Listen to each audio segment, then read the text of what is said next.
Olá, queridos, a paz do Senhor, eu sou o pastor Anderson Silva. Estamos estudando as nossas lições bíblicas de escola dominical aqui na minha também, Academia de Pregadores. Estamos estudando o segundo trimestre de 2022, tratando sobre os princípios do Sermão do Monte.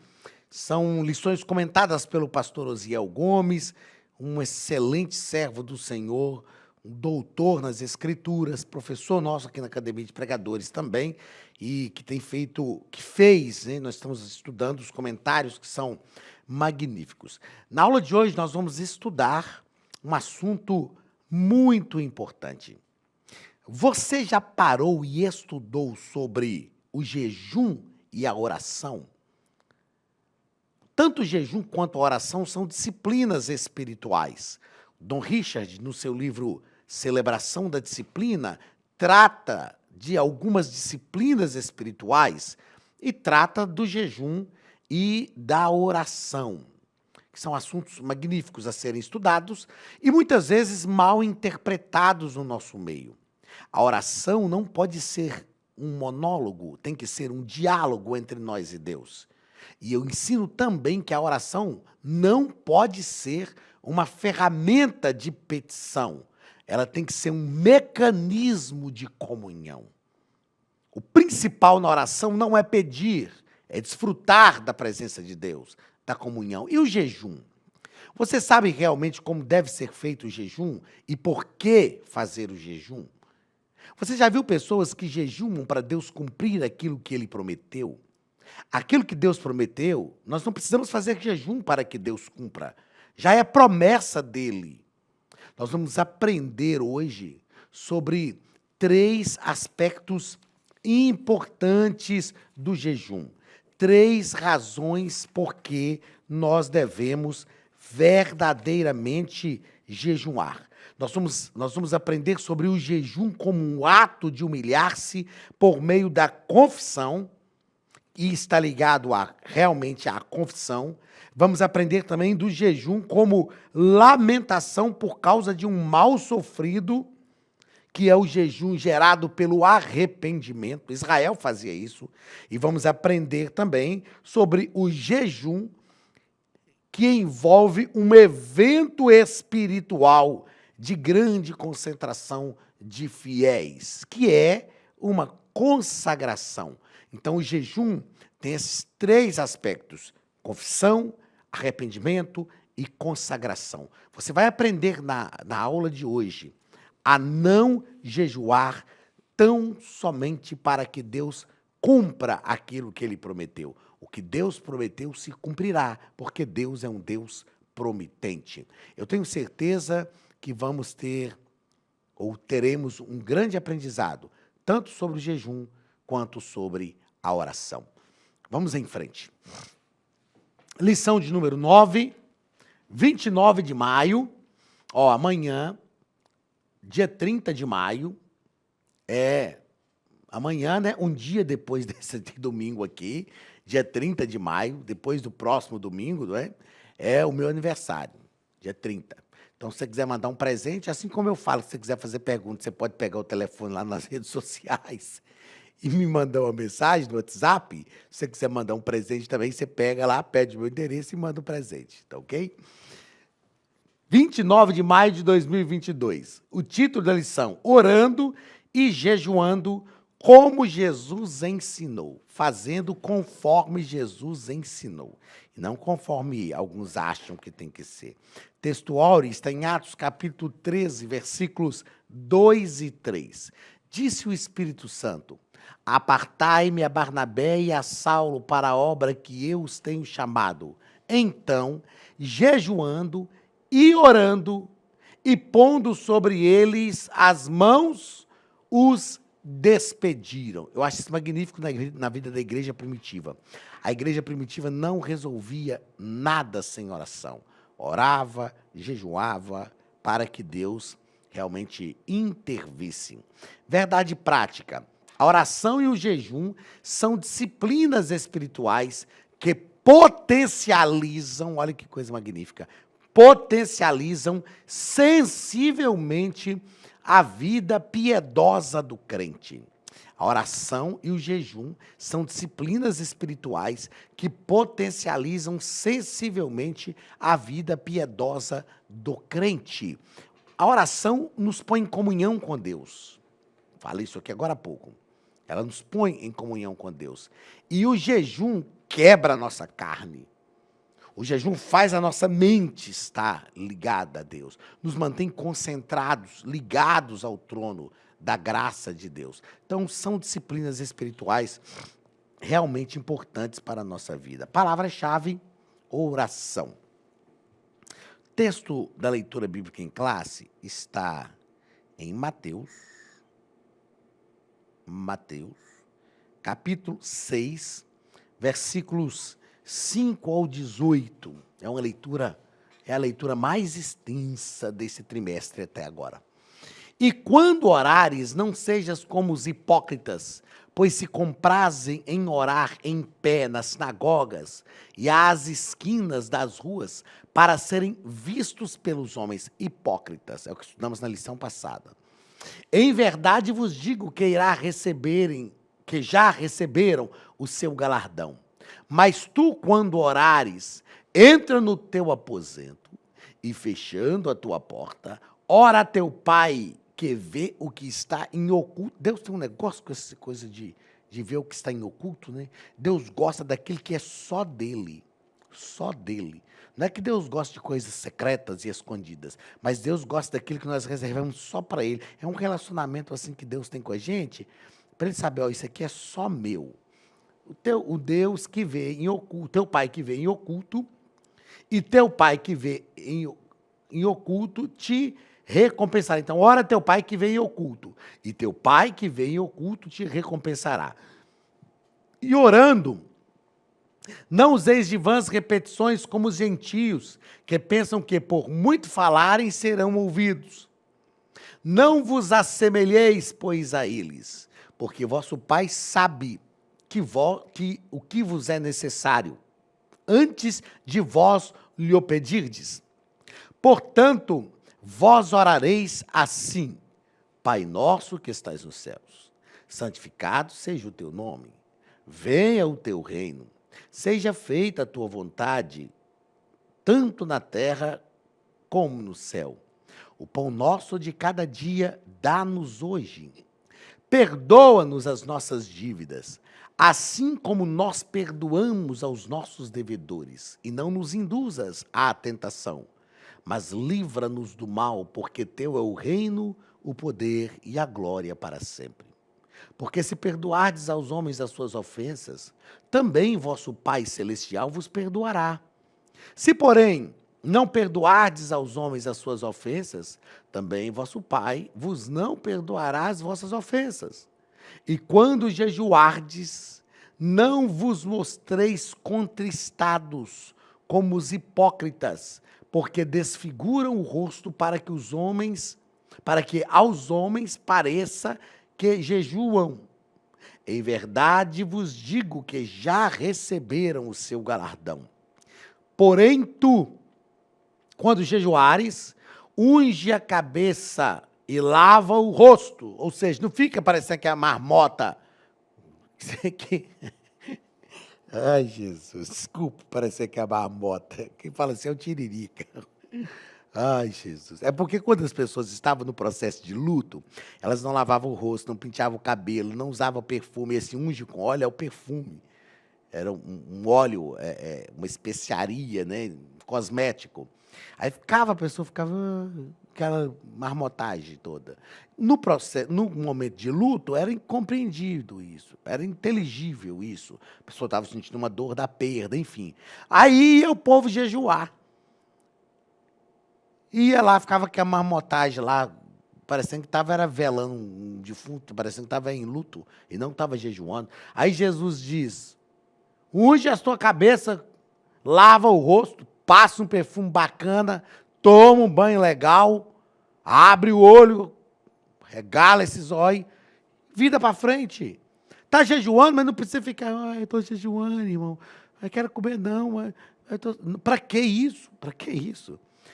Para não pareceres aos homens que jejuas, mas sim a teu Pai que está oculto. E teu Pai que vê o que está em oculto, te recompensará. Repito, Deus gosta daquilo que é feito para Ele. Não é aquele negócio que faz para todo mundo e Ele vê também, não. É aquilo que é feito só para Ele e ninguém mais vê. E Ele que está em oculto, que está em secreto, percebe isso. Primeiro ponto da nossa lição vai tratar sobre a oração é um diálogo com o Pai. Primeiro parágrafo, a natureza da oração. E o nosso comentarista vai dizer que a oração é um diálogo da alma. A oração, é um diálogo da alma com Deus, a qual aparece na Bíblia Sagrada em diversas formas. Quais são as formas que a oração aparece na Bíblia Sagrada?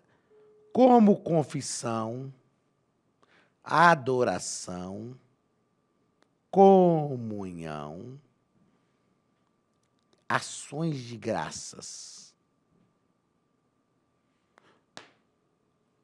Confissão, adoração, comunhão e ações de graças. Nós não colocamos aqui, o comentarista não colocou aqui, claro, também no ambiente da lição não se põe tudo, é por isso que o professor está na classe, né? Eu sempre falo isso com professores, é por isso que o professor está na classe. Intercessão, a oração intercessória. Né? É preciso que a oração seja também uma oração intercessória. E aí, eu escrevi aqui o que eu já disse agora há pouco. A oração não pode ser um mecanismo de petição, mas uma ferramenta de comunhão. A oração é uma oportunidade de falar com Deus, de comungar, de sentir a presença de Deus. Se você perde o seu tempo em oração só pedindo, é claro que a gente pede também, porque a gente fala das nossas necessidades para quem a gente tem comunhão. Isso é comum, né? A gente tem uma necessidade, a gente não sai falando para o mundo inteiro. A gente não sai falando para todas as pessoas. A gente fala para quem a gente tem afinidade. Então, na oração, a gente está desfrutando de comunhão. E a gente fala para Jesus das nossas necessidades, porque a gente tem afinidade com ele. Segundo parágrafo. Como os homens de Deus viam a oração? A Bíblia nos incentiva a orar, porque há poder nesse maravilhoso recurso espiritual, o qual não podemos desprezar. Nós precisamos entender este poder. Vamos lá. A oração, eu anotei aqui, ó, a oração nos torna íntimos de Deus. E uma vez íntimos, sabemos o que Ele quer. Então, oramos conforme a sua vontade. Como que as coisas funcionam na oração? Eu desenvolvo a intimidade,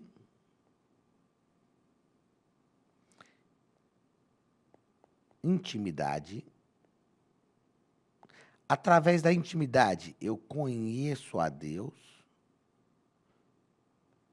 e através, deixa eu trocar aqui, conhecimento, através da intimidade eu tenho, meu Deus, eu tenho conhecimento de Deus. Através do conhecimento, eu sei o que Ele quer.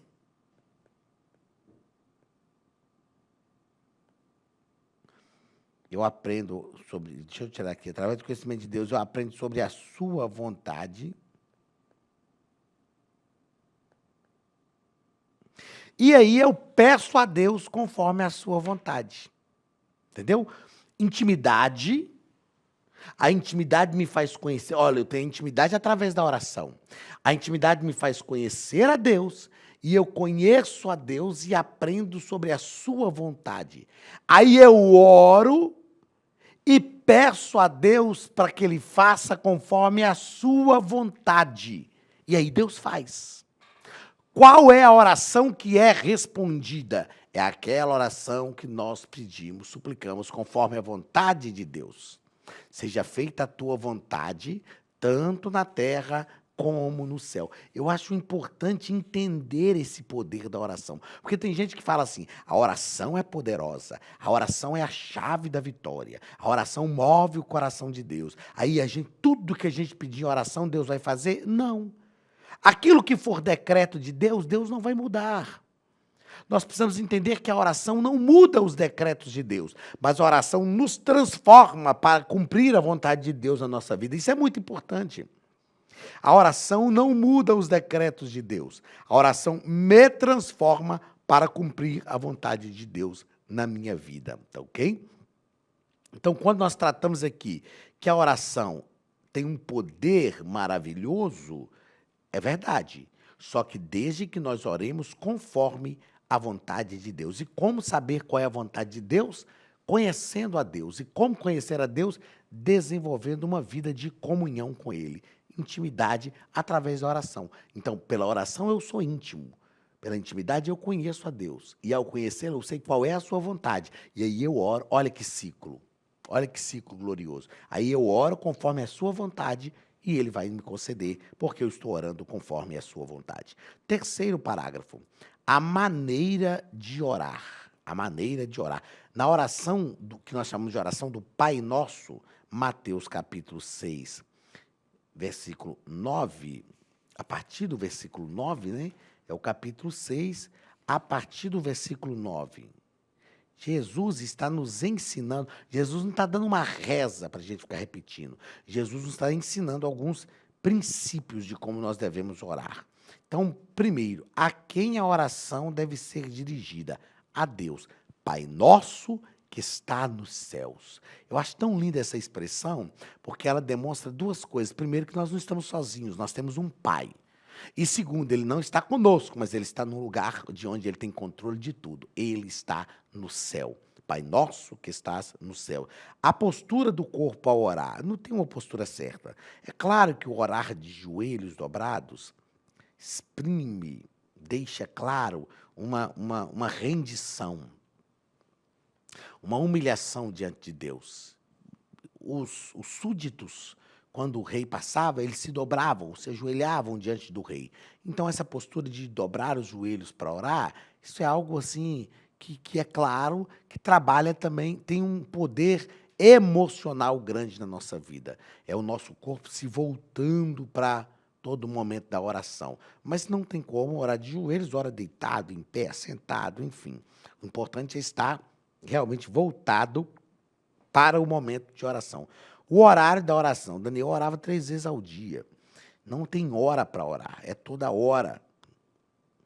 O lugar da oração também não tem lugar. João 4, Jesus teve uma bate-papo com a mulher samaritana que acreditava que tinha que orar no monte. E criticava os judeus que acreditavam que tinha que orar no templo. Aí Jesus disse, nem no monte, nem no templo. A hora vem, já chegou, em que os verdadeiros adoradores adorarão ao Pai em espírito e em verdade. O decoro na oração.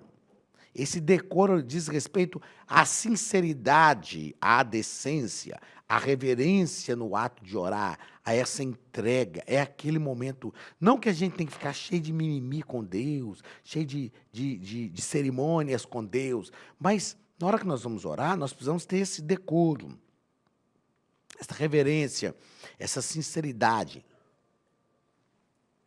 Nos dobrarmos diante de Deus, seja de joelho ou seja em atitude, e se for de joelho tem que ser em atitude também, mas nos dobrarmos diante de Deus e reverenciar esse momento. É um momento de falarmos com Deus. É um momento de falarmos com Deus.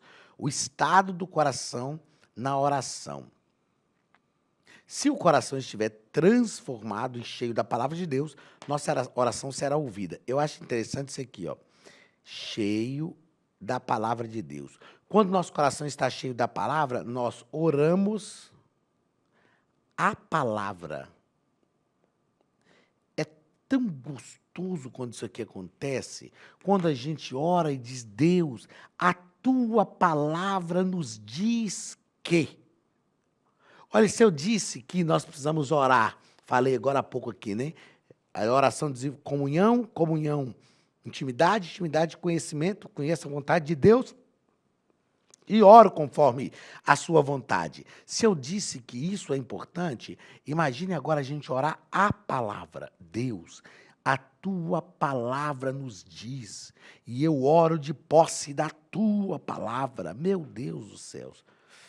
Os céus se movem, se abrem, porque nós estamos orando aquilo que é a vontade de Deus. Queridos, a Academia de Pregadores tem um recado para você.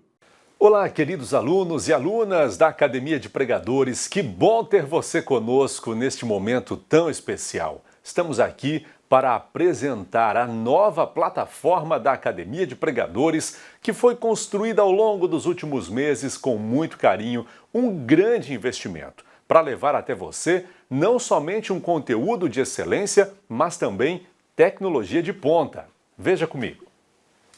Os cursos estão organizados por trilhas na página principal. Aqui você encontra sugestões, lançamentos, temas específicos e outras categorias.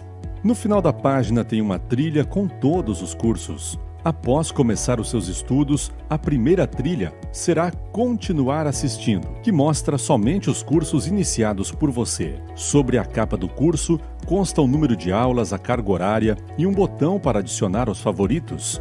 Nesta seta, você pode expandir e ver um vídeo de introdução. Para fazer login, clique no avatar no canto superior direito e insira o seu e-mail e senha usados no cadastro. Caso tenha esquecido a senha, é só clicar neste link, preencher o e-mail cadastrado e a senha será enviada. No canto superior esquerdo fica o novo menu do portal. Ao abrir um curso pela primeira vez, você vê as informações do curso e do professor. E na lateral, ou logo abaixo, se for no celular, está a lista de módulos e aulas. Algumas aulas iniciais podem ser grátis e qualquer pessoa que fizer um cadastro rápido pode assistir. Após se matricular, aqui você vê as aulas concluídas, aulas liberadas ou agendadas. Você pode adicionar os favoritos, dar uma nota ao curso e acompanhar o seu progresso. E se você sair do curso e retornar depois, o sistema vai abrir exatamente a última aula assistida. Se estiver no computador, use esta seta para ampliar a tela. Logo abaixo da videoaula você encontra os links para baixar anexos, como áudio e apostilas. E neste campo em branco, pode fazer as suas anotações enquanto assiste. Depois é só imprimir ou salvar. Quando terminar o curso, clique no botão Emitir meu certificado e ele será gerado automaticamente no mesmo instante e sem custo. Clicando no avatar, você tem acesso ao seu perfil e histórico de pagamento. Em Meus Cartões, pode adicionar um novo cartão de crédito para fazer o pagamento do seu plano. Se você já era nosso aluno e seu cartão não aparece aqui, adicione um cartão na nova plataforma. Então aproveite as novidades e clique em Assine Agora. Escolha um dos planos e tenha acesso a todos os cursos imediatamente. Venha para a Academia de Pregadores, a maior escola bíblica online do Brasil.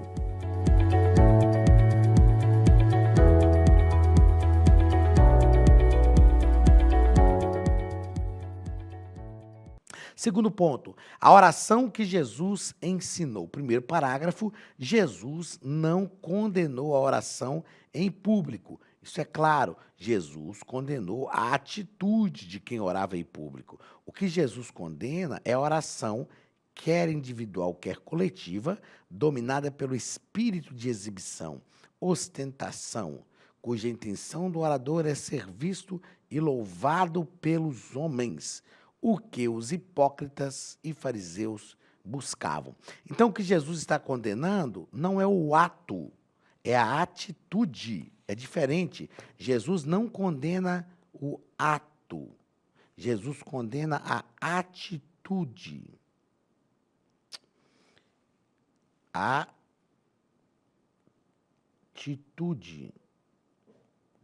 atitude desses fariseus é realmente reprovada por Jesus. Desde que a atitude seja correta, nós já citamos aqui João 4. João capítulo 4. Jesus fala que os verdadeiros adoradores adorarão ao Pai em espírito e em verdade. E é isso que ele busca.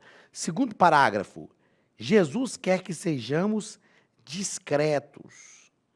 Irmãos, eu gosto de gente discreta, tá?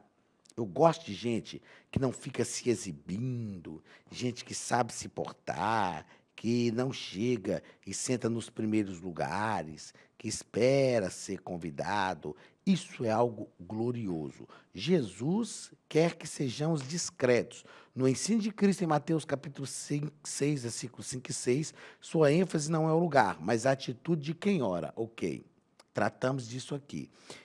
Em relação à discrição, eu escrevi assim, aí a frase que é maior eu não vou copiar. Você pode escrever depois para lecionar a lição. Sendo a oração direcionada a Deus, somente o que Deus pensa de nós em oração é o que verdadeiramente importa. A gente não precisa se mostrar, quando nós tratamos aqui que Jesus quer que sejamos discretos. Aparecer, porque fulano tem que pensar de mim isso ou aquilo. Eu fico olhando algumas pessoas, às vezes a gente fala na comunidade de fé, numa reunião assim, irmão, levanta aí a voz em oração. Ele fala, maravilhoso e glorioso Deus.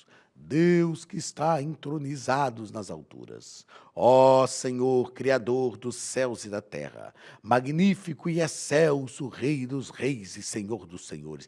Gente, parece que Deus está tão longe da gente, tão longe.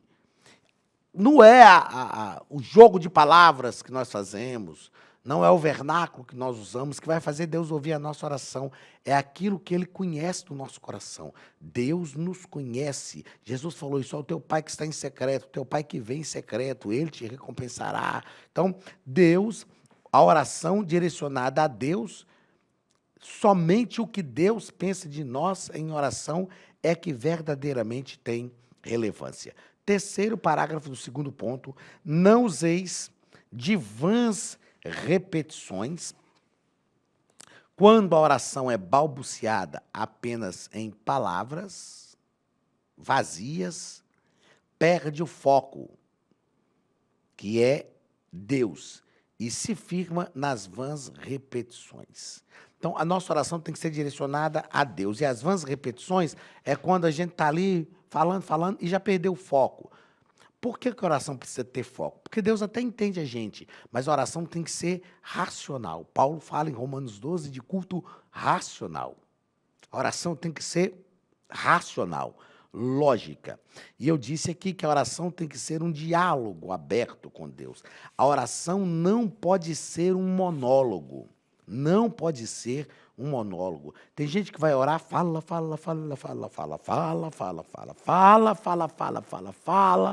Aí depois levanta da oração e vai embora. Imagina Deus cruzando o braço e falando, e eu não falo nessa conversa. É só você que fala. Então, a oração é um diálogo. Terceiro ponto, oração e jejum. Primeiro parágrafo, oração e jejum.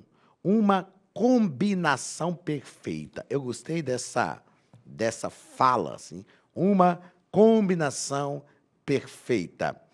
Vamos, dentro dessa perspectiva aqui, virar para a página e vamos pensar algumas coisas que foram destacadas aqui pelo nosso comentarista. Por meio das Escrituras, podemos dizer que a oração e o jejum são vistos como atos que revelam disciplina, autoabnegação e humilhação, e mostra também dependência total de Deus em momentos mais extremos, quando precisamos buscá-lo para resolver um problema específico ou receber uma determinada orientação. Eu anotei aqui que não se jejua para Deus fazer o que já é promessa. Eu já falei isso aqui lá no início, fazendo o comentário da leitura bíblica em classe. Aquilo que Deus prometeu, Ele já prometeu, Ele vai cumprir. Você não precisa jejuar para isso. A gente vai aprender aqui 3 razões pelas quais nós jejuamos. E são, é claro que são genéricas, essas 3 razões, elas são genéricas, mas são razões gerais pelas quais jejuamos e oramos a Deus. Segundo ponto, aspecto bíblico sobre jejum na Bíblia. Vamos lá, o comentarista nos fala que na Bíblia há 3 eventos que caracterizam a necessidade do jejum. O primeiro, ato de humilhar-se por meio da confissão. Acontecia por causa da tristeza do pecado.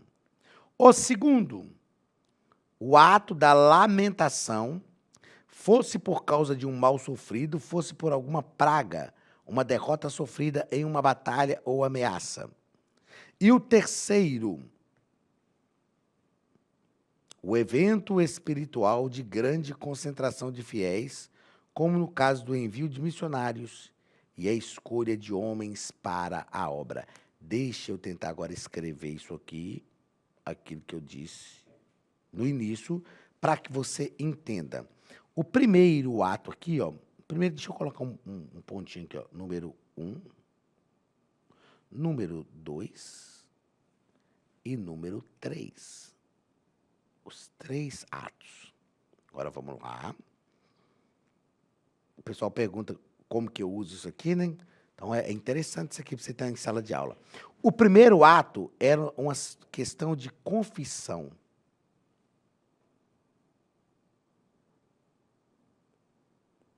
Confissão. O segundo ato era uma questão de arrependimento, que era lamento.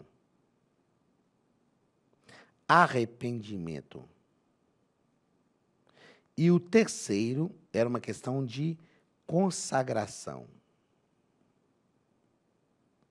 Consagração.